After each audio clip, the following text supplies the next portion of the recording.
welcome back to the Skits and Giggles podcast. I am Pascal, chief instigator of the show and your host. I'm joined by my co-host and our resident engineer, the audio to my visual. Bryson, how's it going today, buddy? Hey Pascal, it's going good. And welcome back, Skigglers, to another episode. Well, the last time we spoke, we talked about you helping out James with some 3D printing of some sort. How's that going? Yeah, we kicked it off. He sent me some pretty cool designs.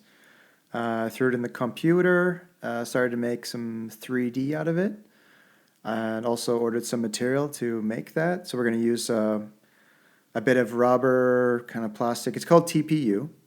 And just to give listeners an idea on the material, it's sort of like the feeling of a mountain bike grip. So it's soft, but not, it's not going to fold over when you use it.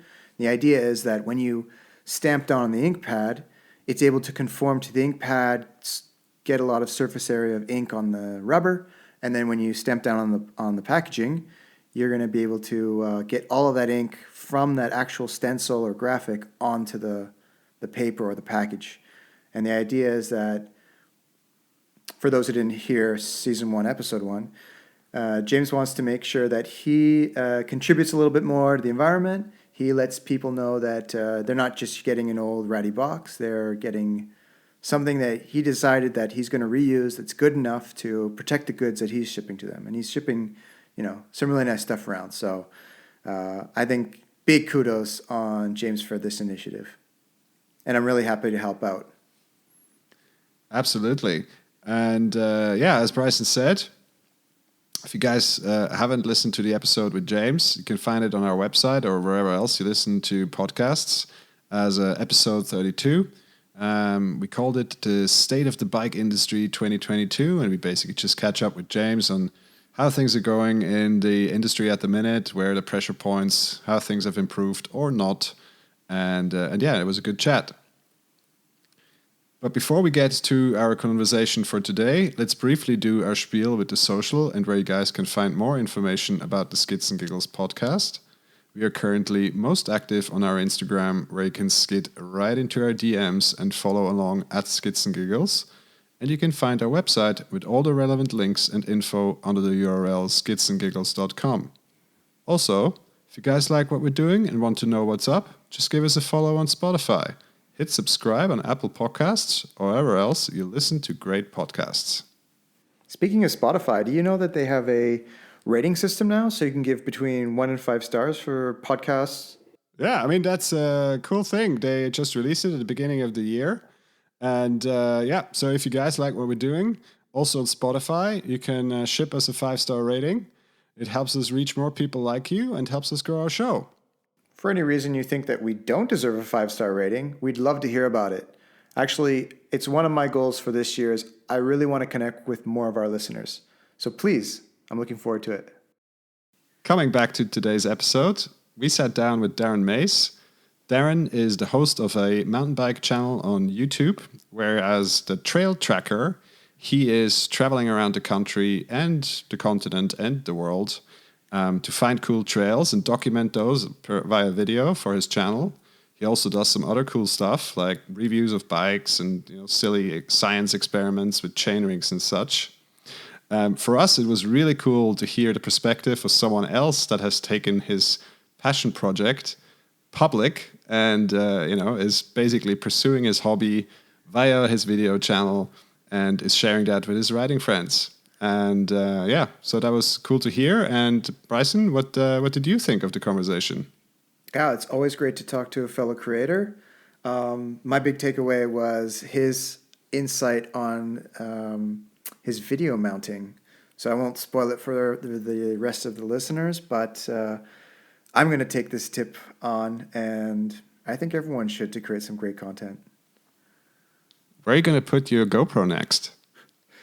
I don't know. They have like shoulder mounts, back mounts, seat mounts, all the mounts. All right. Well, I guess you'll have to listen to the episode if you want to hear where the pros are putting their GoPros. We'll catch you guys after the show. Well, Darren, welcome to the Skits and Giggles podcast. How's it going today? Very good, thank you. It's been a day off. It's always a good day when you're not working. Absolutely. Bryson, how are you doing? Just dandy, thanks. Very good, very good. Well, today we have you on to talk about YouTube, to talk about mountain biking in Switzerland, to talk about reviews and whatever else we want to talk about. So why don't we jump right into it? And why don't you tell us a little bit about why you're in Switzerland? What brought you here? Okay, yeah, this is an interesting story. Back in the 90s, I had a job. They sent me to Switzerland. And so I spent 8 months commuting between London and Zurich every week. And you know how it is. You meet people, make friends. I stayed in contact with them, I think maybe 5-6 years after I left. I arranged to go snowboarding with a friend of mine who lived in Zurich, and right at the last minute, he said, "I'm sorry, I can't come. Don't worry, though. So I've arranged it for you. You're going snowboarding to Austria. I know somebody there. She's going to take care of you." She's been taking care of me ever since.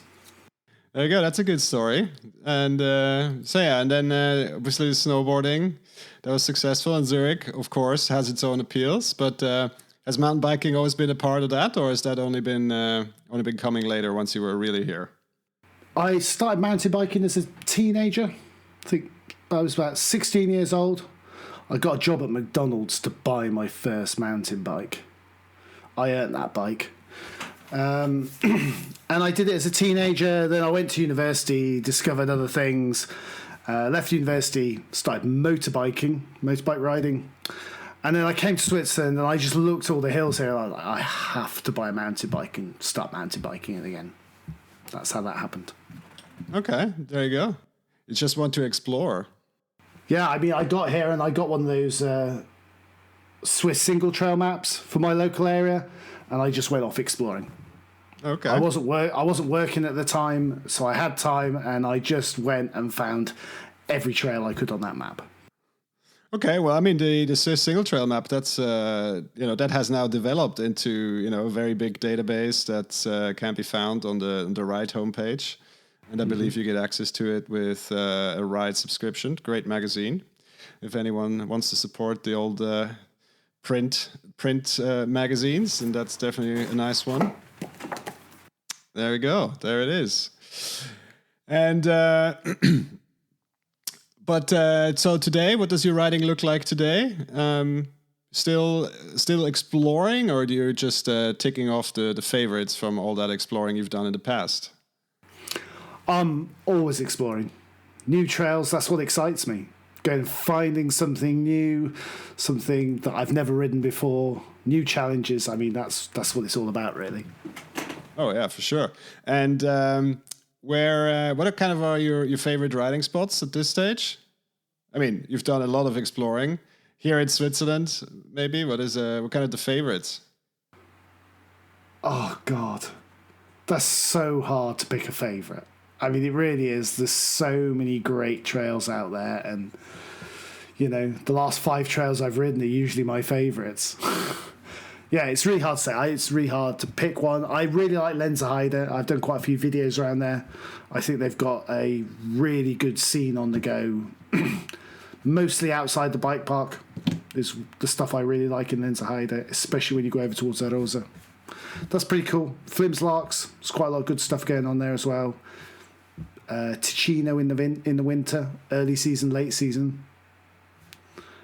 Outside Switzerland, the Pyrenees, Spain, European mountain biking heaven. Oh, okay. Yeah, I have a friend of ours, a former guest actually, has also done some exploring in the Pyrenees, and he's also very, very impressed. And I think we need to put that on our map. Explore a little bit abroad. Oh, for sure. There's so many trails. It's so empty. You see so few people. Massive descents. Great weather. Okay. One question we like to ask when we have guests on that ride a lot in Switzerland is always when they, and you obviously you've been there before, right? So you came from somewhere else, you came here to ride, you came here to explore, and then we always ask kind of, okay, where you have guests that are coming to visit you from abroad, where we're going to bring them to ride if you want to show them the best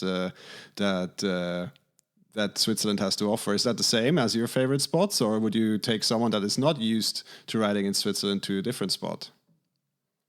I take them to places I like, for sure. I mean, most of the friends I know that ride, I'm pretty sure if I like it, they're going to like it too. Top of the list, big loop brand Lenta Heide Rosa. It blows people's minds. All that climbing, all that descending with very little climbing. It's amazing. The Vorab Trail in Flims, sensational.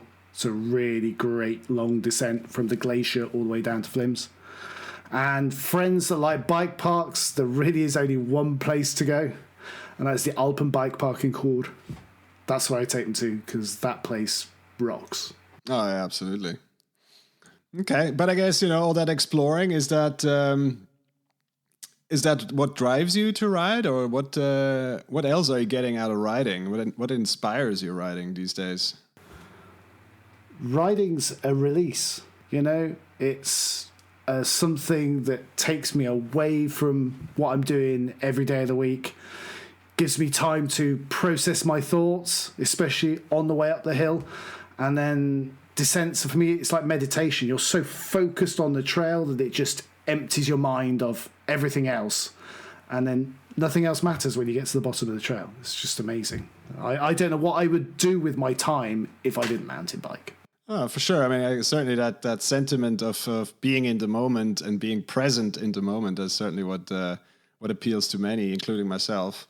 And I think also, yes, everyone loves to ride a bike and riding on the road and all that, and the kind of the fitness and all that, but I don't get that feeling from riding a road bike of where there is nothing else, because certainly on a downhill, you have to be present. It's like the same as if you speak to motocrossers, right? So there is no space for anything else between the ears. Otherwise, things are going horribly wrong. And I think that's also what makes it so addictive, especially if you have otherwise a relatively full life, a busy life, or a stressful life. That's kind of what makes it so appealing for many. Definitely. And obviously, being a bit of an adrenaline junkie, mountain biking kind of fits that pretty well. All right. Well, you already mentioned it a little bit, the videos. So how did YouTube enter all of this? I just got an idea one day. I was like, I watch a lot of YouTube. I go diving a lot with my partner, and I'd always make videos of our diving holidays. And I thought, why don't I just make videos of mountain biking? That could be fun. Literally on a whim, I bought a GoPro and went out and filmed one of my favourite local descents and put it on YouTube. I had no idea what I was doing. I just gave it a go. And how did the Trail Tracker, so that's your YouTube channel, has that always been part of that idea, or has that only developed once you started making those videos? Yeah, it was literally a name I invented for the channel. I thought, a bit of alliteration, same letter at the beginning of the two words. Let's go for that. Sounds good. Okay. And then I discovered there was another trail tracker on YouTube. Oh, no. Well, blows your mind. Yeah. But he doesn't make videos anymore. He was just starting up around the same sort of time as me. I had no idea that you could have the same name as somebody else. But his channel, unfortunately, seems to have kind of tailed off, and I don't see any videos from him anymore. I guess you were just too successful, and then he was like, nah, I'm out of here. Yeah, I don't know. He's from Belgium, so it's kind of a slightly different audience, I guess. Well, and yeah, but Belgium does have a bit of riding. So from what I hear, I've never ridden personally myself there, but maybe not quite the mountain biking scene as Switzerland. But just for the listener that have never seen or heard of your YouTube channel, can you briefly describe for us what the Trail Tracker entails? What is it all about? I kind of like to set it up a little bit like a mountain biking magazine. I don't just do one thing. I do a little bit of everything. Show people trails, show people places where they can ride. I've got my whole little thing where I do my trail tracker pseudo-scientific tests where I'll go and like change chain ring in the middle of a ride and go and do a climb again and see which one's quickest. Like reviews of holidays, some little reviews of various different products. I just try and do lots of different things, keep it fresh, do things that interest me. Of the things that you just talked about, which ones are the ones that are kind of the most interesting to you, or are those all things that you would do anyway? I guess when I get to go and ride brand new trails and make videos about that, or ride new places and make videos about that, that's what's really interesting for me, because you get to go somewhere and you get to live through that trail at least twice. Because you live through it when you ride it, and you live it again when you edit the video. And that's amazing. I really enjoy that. Oh, yeah, for sure. And I mean, I've watched some of your videos, and well, on the one hand, you can tell that you're having a good time, which is obviously the goal of the whole exercise. But also, so I mean, it's generally very well produced, and again, we all live here, we all ride here, and it's always a pleasure to, even if it's not yourself riding, it's cool to have these POV videos to relive those experiences. And as I said before we hit record, I've actually one of your videos, I used it to prepare for one of the races I did last year, because you dropped it literally the week before the race. That was the Great White in Lenzerheide, and that was was good because the trail was more or less brand new for that summer season. Mm-hmm. Very cool trail. Yeah, what was your impression? Of course, people can watch the video, but the highlight reel from that video, maybe. I have spoken to so many people about this trail, and I've waxed lyrical about it. I just think it is a work of art. It really is. The rock work is like rock work I haven't seen anywhere else. And I've ridden a lot of places. I've been to British Columbia twice for riding holidays. And the rock work on the Great White Trail is right up there with the best of them, for sure. Also, a thing I noted from the videos is that you always ride with someone else. Or you do that specifically because you just want to have that perspective and that interaction with your buddies, or what's the game plan behind your riding partners? Yeah, most of the videos I make of trails, I try and put a follow cam aspect in, because I just think it looks much better, and you get a much better idea of a trail if you can see someone in front of you. I'll actually do a lot of riding on my own around my local area. There's no better way for me to wind down from a day at work than just head out on my own with my own thoughts. I don't know, make my trail up as I go along, kind of thing. And are you always riding with the GoPro, or are you just doing that deliberately when you're trying to make a new video? I ride a lot with a GoPro, but I don't make videos out of every ride I do. And when I'm riding locally, I don't always go with the GoPro, because I've made videos about most of my local trails now, and I'm not mad keen on creating videos of trails that I've already done. I'm more into kind of finding new things, bringing something new all the time. So so talking about your home trails, I mean, if we ever want to come out to ride in your area, can you tell us a little bit about where you live and what the scene is around there? I obviously know a little bit about it from my junior days, but Bryson doesn't. Okay, so I live in the Zurich Highlands. It's kind of north of Zurich. They call it the Highlands, but I mean, we're talking hills up to about 1,300 meters. But you've got 400-500 meters of descent on quite a few different trails. It's an area that is just littered with footpaths. So there's tons and tons of places to ride. There's lots of different trails. It helps to know where you're going. If you don't know where you're going, you can easily end up on a trail that's just not great for riding. But to have it on your doorstep, it's amazing. I had a friend over visiting in kind of late summer, early autumn, and he was blown away. He was like, oh my God, you have like some amazing tech trails right on your doorstep. And he lives in the UK, and it's really flat where he lives, so he doesn't have much. But he's been riding lots of different places, and he was very impressed. It's pretty cool. I like it a lot. Ah, for sure. It's a great area. There's certainly, as I said, an area with a long history in mountain biking. But of course, when we talk about trails, certainly in the area of Zurich, there's this question of the sanctioned trails versus not so sanctioned trails. How is that in your area? Virtually all the trails we ride are footpaths. So shared use, I'm a big advocate of, watching out for walkers, giving walkers the right of way, sharing the trails. There's enough space for everybody. I mean, I ride my trails a lot, and I can do lots of rides where I won't see a single person. So if I do happen to see someone, hang back, give them some space, and we can all profit from those trails. I think that's definitely the way forward. Oh, for sure. I mean, if you see what happens in some of the cantons with, let's say, in air quotes, an official shared trail policy, that seems to be working very well. And it's just some in other cantons it's not quite so open and free and interpreted the same way. But when you make videos, and sorry if I keep going on about the videos, I find this relatively fascinating. Are you only ever traveling to sanctioned trails, I assume? Or have you also done videos of spicier side routes? In Switzerland, I don't think I've really ridden much in the way of unsanctioned trails, and certainly haven't put them on video.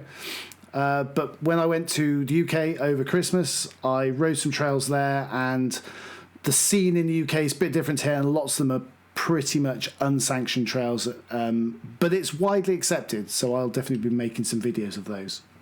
The other thing I've noted on your channel, you obviously do quite a few bike review and bike testing videos.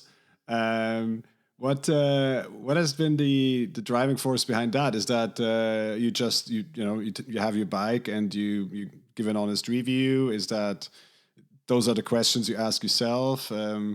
What is the driving force behind those videos? It's a great excuse to try lots of bikes out.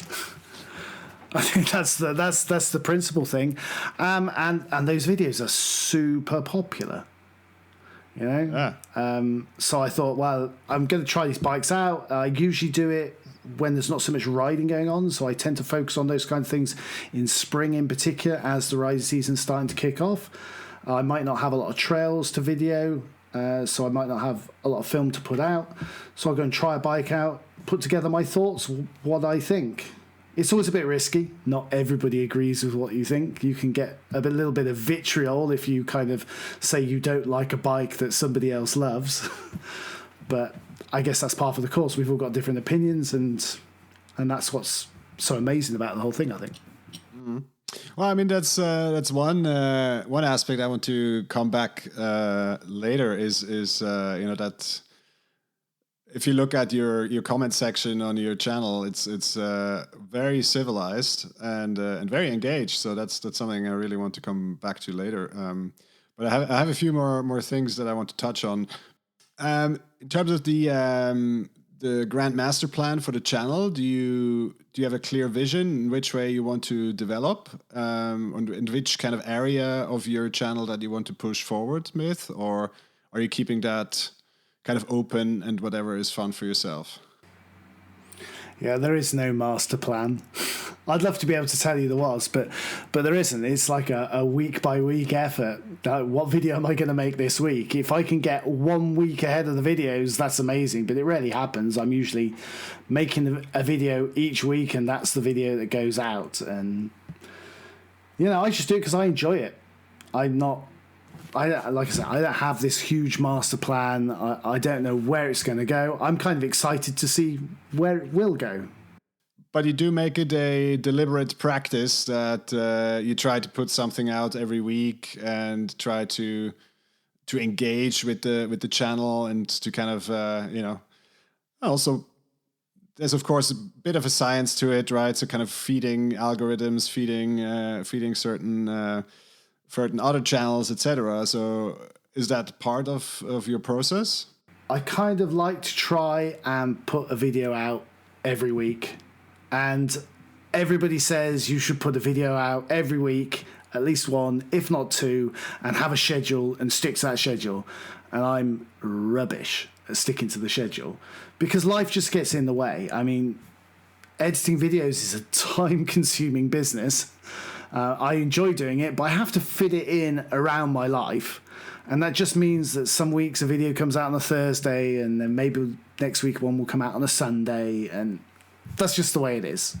But I aim for more or less one a week. Recently I've been doing a little bit more because I've been doing some raw edits as well, and I try and drop those in between my more structured videos, should we say. So when you say raw edit, it could be anything from like 1.5 minute clip of just POV riding your trail to, maybe a short section of another video, a longer edit that you would have put out? Or how do you mean raw? So at the moment I went, when was it? In October, I spent a week in the Pyrenees and I did a huge amount of riding. So at the moment I'm putting out raw descents from there. I edit them down slightly, so otherwise you get like 15-minute descent and me like doing this huge traverse in the middle. So I try and edit them down a bit to a watchable length, but I don't do any voiceovers on them. I correct the colour a little bit, but that's it. They don't take very long to put together, and people seem to be interested in watching them. Not as many as watch the other videos, but there's definitely a core of followers that really like those raw edits, so I put them out for them, really. Yeah, I noticed that on some of your comments, and I think you even wrote like a community post asking your viewers like what would they like to see and what are the favorite things about your channel. And raws and clips or hashtag shorts was pretty high on the list. I can't help but it's kind of thinking it's kind of like a generational thing. When I'm on Instagram, it's also a thing there. It's people putting out shorts or quick edits, or what do they call them on Instagram? Reels. That's right. And they're super fun. The format really catches you. But actually, it got me thinking. One of the things is your edits. I think they very much reflect, as you say, like a mountain bike magazine, where you're kind of you're going more in depth and you're using this long format style, and that appeals to a lot of people as well.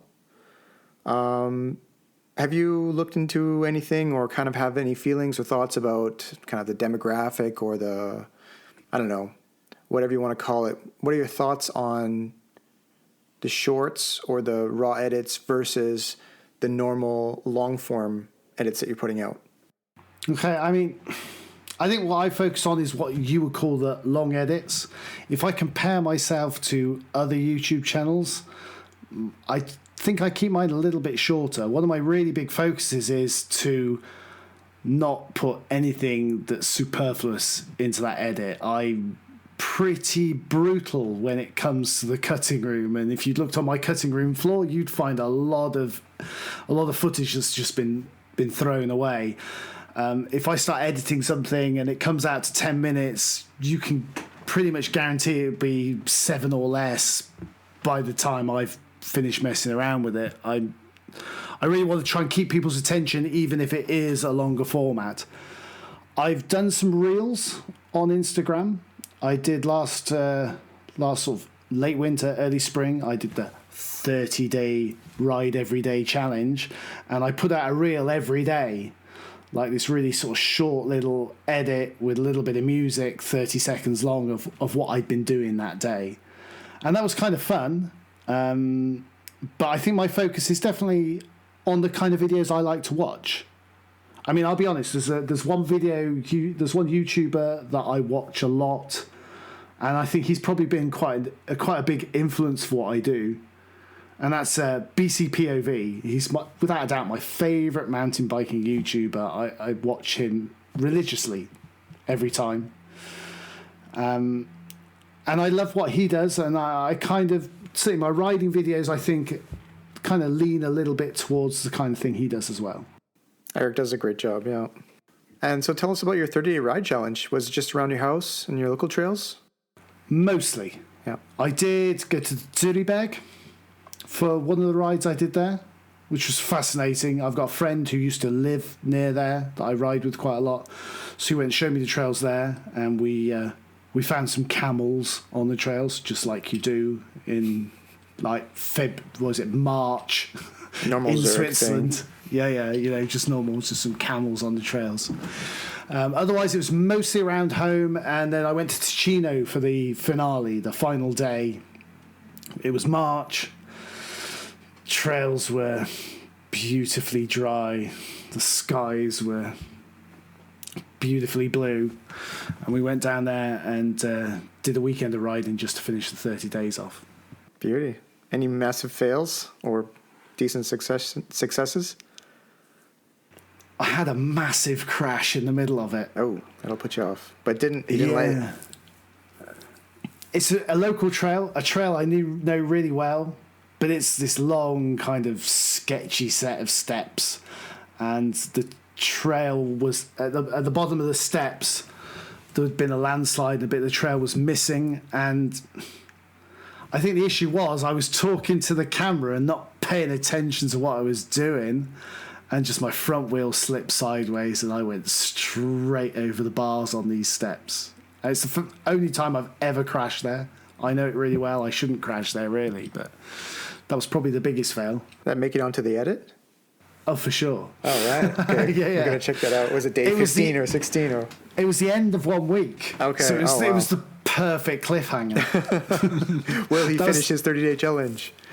Yeah, it was the end of that week was literally me going over the bars on this stair set. Oh, yeah. But so you're speaking to the camera. I noticed you do a lot of, a fair share of narration, which is wonderful. Actually, it's really nice to have. Do you do some voiceover as well, like when you're back in the studio or the cutting room floor or whatever? A lot. Yeah. That's probably what I do more of than anything else. Speaking to the camera and riding's super challenging. I take my hat off to those people that can just talk 10 to the dozen while they're riding. I struggle. And that's why I tend to do a lot of narration afterwards. Once I get home, I watch the footage over, and then I try and create a story around the ride, basically. Yeah. I noticed that in the beginning of some of your rides, I haven't seen all your videos, so maybe you do it in all of them, but you'll have like a helmet mount or something, and you'll flip it around so you can see yourself, and you'll describe what you're doing or who you're with or something like that, which I find, very well done. And it got me thinking, what kind of camera do you just use? A GoPro, or do you have like a chesty and a helmet mount and a chin mount and all these things, a DJ flying drone and things like that as well? Okay, 100% GoPro. All right. That's all I use I take up my footage. Occasionally I might pull my phone out, but not very much. Up until now, I've been filming virtually everything with GoPro 8s. I had 2 GoPro 8s. One of them died in Spain. May God rest his soul. Rest in peace, GoPro. Yeah. Poor GoPro. I've now bought myself a GoPro 10. And I've been out and I've done one ride with that, and wow. Like, technology's come on amazingly in 2 years. The stabilization is out of this world. I started off doing with a chest mount, and now I do virtually everything with a chin mount. I think the footage from the chest mount's a bit more immersive. You see a bit more bars and more trail, but the flexibility of the chin mount's amazing. You film wherever you look. So if someone says something or somebody is doing something else at side trail, you just look over there, and then you get that footage, and you get lots of things that you otherwise wouldn't have got with the chest mount. So often I was looking at the chest mount footage and something was happening half on screen off to the side, and it would have been great to include it, but it's unusable ultimately. I see. Now, so you get kind of a hybrid between a chest mount and a top of the helmet mount, where the top of the helmet, you kind of almost see nothing except the atmosphere. When the chesty, you're getting a little bit too many arm, bar, top tube, whatever it is. And also, yeah, as you said, you can't point it really like you would your head. I see. I really like that chesty angle. I think it looks great. Mm-hmm. But it just lacks the flexibility for those other little interesting things that happen while you're out on the ride. Mm. So you're riding mostly e-bikes? No. I have like a whole fleet of bikes at home. I'm like a inveterate bike collector. Oh. I never sell a bike. I gave one away recently. In fact, I've given 2 away. I gave one to Africa a few years back. Right on. Like an old hardtail. And then I had an old 26-inch downhill bike that I gave to the son of a very good friend of mine in Germany. He's 16 years old and he loves mountain biking, and he couldn't afford a bike and he was borrowing ones from friends. So I wrapped it up in a big box and sent it to him for his birthday. Passed on the stoke. That's awesome. Yeah. Yeah, we like to see things like that. So let's see. You're doing some e-mountain bike reviews. Mm-hmm. And I think those are probably like the most popular in your channel at the moment. Mm-hmm. When I first caught onto Trail Tracker, it was because of the Hookler Trail.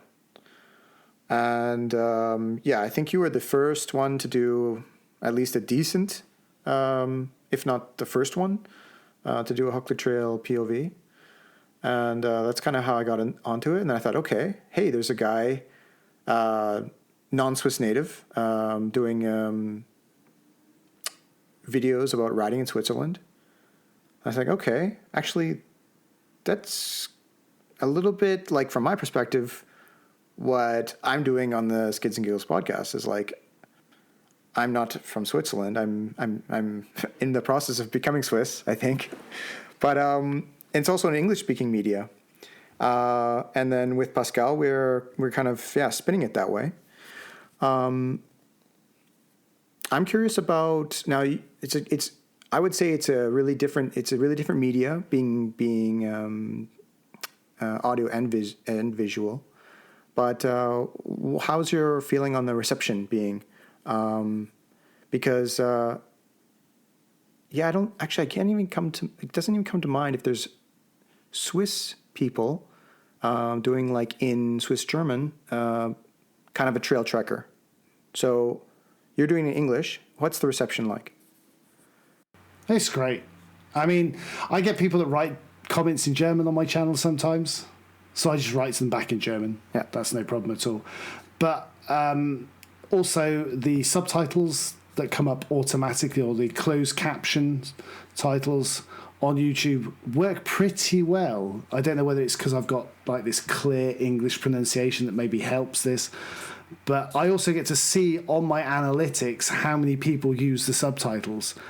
And there's a few, but it's not a huge number, I have to say. I think there's so many people out there that understand enough English that it works for them. I've also seen that I've got quite an audience in the UK and the States as well. So I think about 40% of my viewers come from Switzerland. And then the rest come from like the UK, America, Germany, and bizarrely enough, the Philippines. There is mountain biking there. Yeah, true. Coming back to the commenting and your audience and the community that we've started to develop and build with your channel. As I said earlier, what I've noted is just like how, for that it's a place on the internet, how considerate and polite the discussion is in the comment section of your videos. Have you noted and contrasted that to other YouTube channels? And how did you get there? I don't know. I've had the odd unpleasant comment, for sure. I guess that goes with the territory. But usually the way people phrase an unpleasant comment, it just doesn't deserve an answer, I feel. Because there's nothing constructive about what they're offering. They've just got some sort of axe to grind, and I don't know them, they don't know me, but they still feel empowered to say something really unpleasant. And so I just do my best to ignore it. In your heart of hearts, you feel it a little bit, but then I just try and put it behind me and just carry on. But like you say, few and far between. Mostly people are just really friendly and really cool. I think the majority of people that are out there and are watching these things are friendly, pleasant people. The trolls are a small minority, and when you're not such a big channel, you probably don't come up on the radar of the trolls. I think the bigger you get, the more likely you are to get these kind of really unpleasant comments. Kind of one follow-on question, obviously, from the analytics. You mentioned it, you're consulting that quite a bit. But are you also letting the analytics drive a little bit your content selection and what kind of videos you're pursuing? Or are you, putting that on one side? It's like, okay, well, this is what my following wants, and this is what the statistics tell me, and this is what I'm gonna. But I want to do another trail video, so let's just stick with that.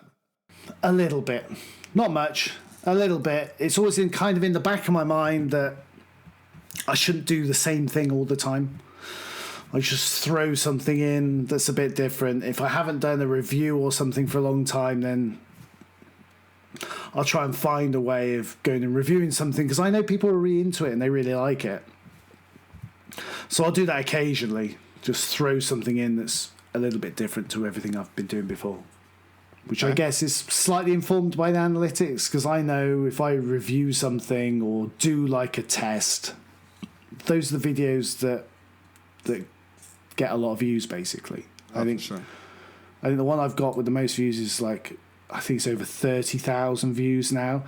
And it's literally a video that I filmed, and I wasn't happy with it, and I thought, I'm not going to put it out. And then I had no other videos to make. I had no footage. And I thought, what the heck? I'll just put it out. And it was this one where I went and cycled up a hill and then changed my round chain ring for an oval one. And I cycled up the same hill again, and I just timed it. And it's been viewed over 30,000 times now. Wild. There you go. Random. Can't predict it. Yeah. It is a big question. Yeah. That's sometimes just how the internet goes. Mm-hmm. But coming a little bit back to the similarities between the trail tracker and Skits and Giggles, and the sense of community. I guess for us, always one of the one goal that has been underpinning what we've been doing is, of course, this element of giving back something to the community. Kind of because we meet a lot of people, we know a lot of people, we get access to a lot of people through whichever way that is, and we just want to bring those stories out. And kind of, was that also something that was part of your idea with the trail tracker, or have you always been kind of something, I want to be this trail tracker independent of where I live and what I do? It's just kind of this thing on YouTube, and it's great if people in Switzerland watch it. I think a big part of the initial motivation to do it was to show people some of the amazing places you go riding. I think where I live is a bit of a hidden secret. There's a lot of riding, a lot of people don't know it's there, and I just wanted to share that a little bit with people, to show them the sort of things that are actually, if you live in Zurich or in Winterthur, it's on your doorstep, but maybe you don't know it. Well, apart from BC POV, what other kind of mountain bike media are you consuming? What else is influencing you? He's the one I watch a lot. I'm trying to think what else do I watch? I'm trying to think, who is it when their video comes up? Who do I instantly click?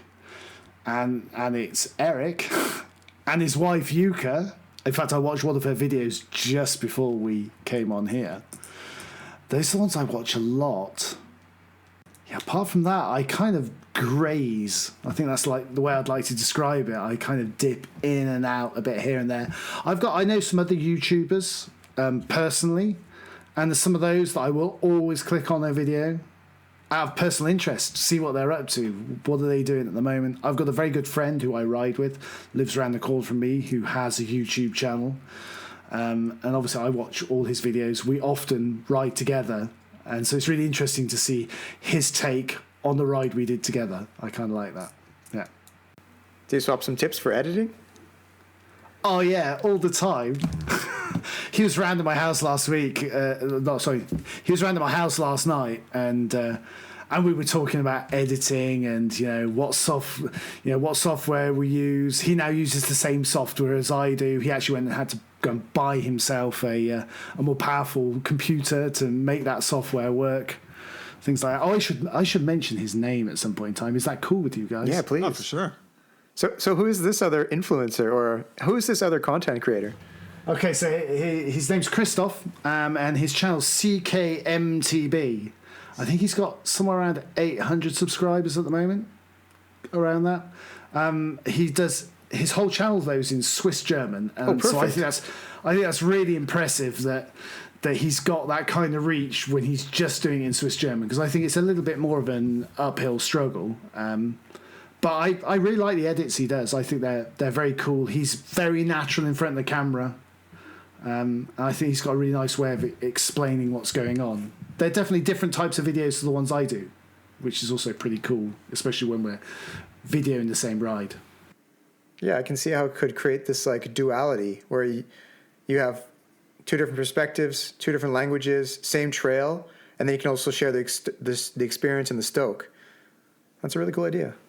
Totally. And yeah, we feed off each other, like little ideas. Hey, we could do that. Oh, what about that camera angle? Hey, that would be cool. Yeah, it's kind of like how Pascal motivated me to get a nice microphone.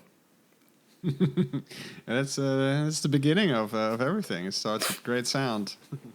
But on a more technical note, I mean, of course, I have my own GoPro. I use it mostly for for practice runs, for races and stuff. And one thing I always note is just how much data you collect when you do video.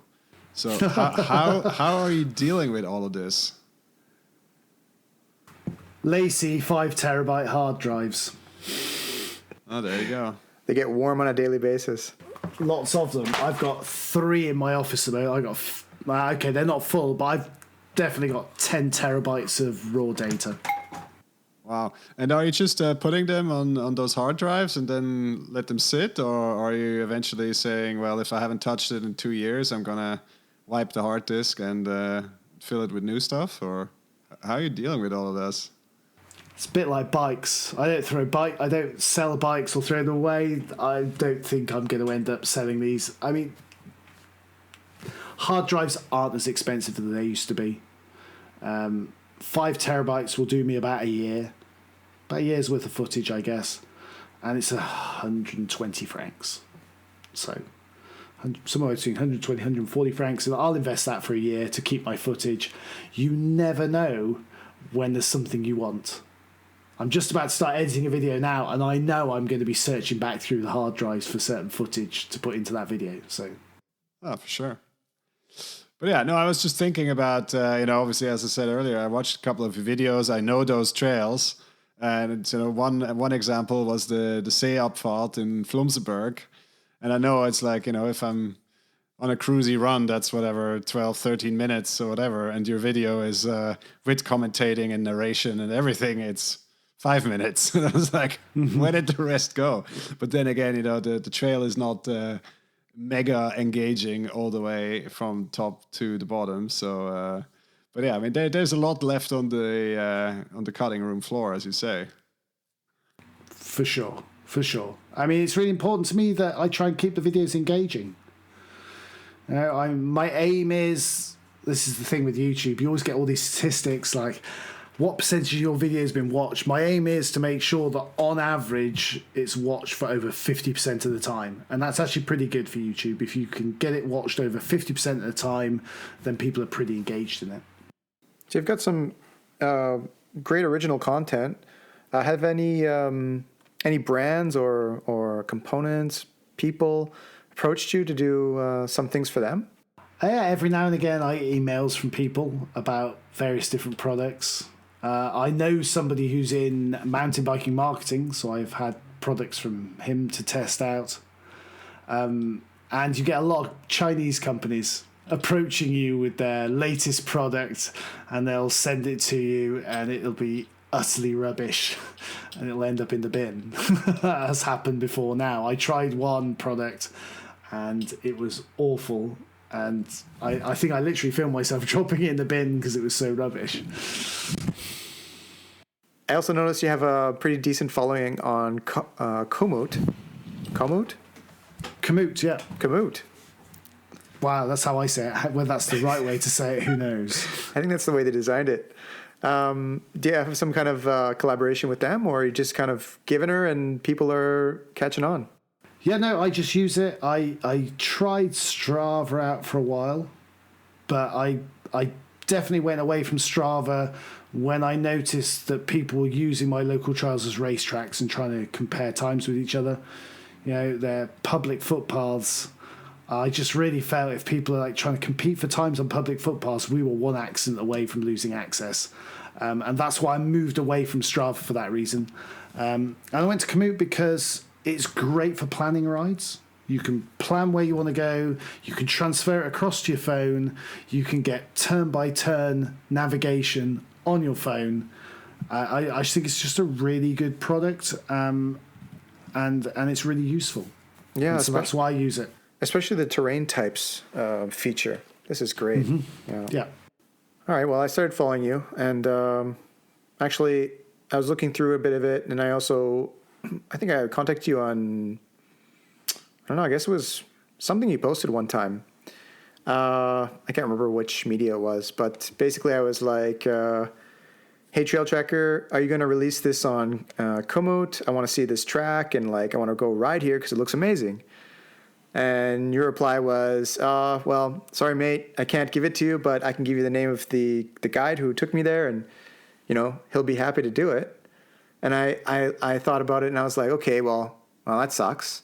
But, you know, yeah, I mean, I actually have to honor that because that's a really courageous thing to do. And, I mean, I'd probably do the same thing if I didn't know the person, that try to pass on that to the guide, so the guide can benefit from as well.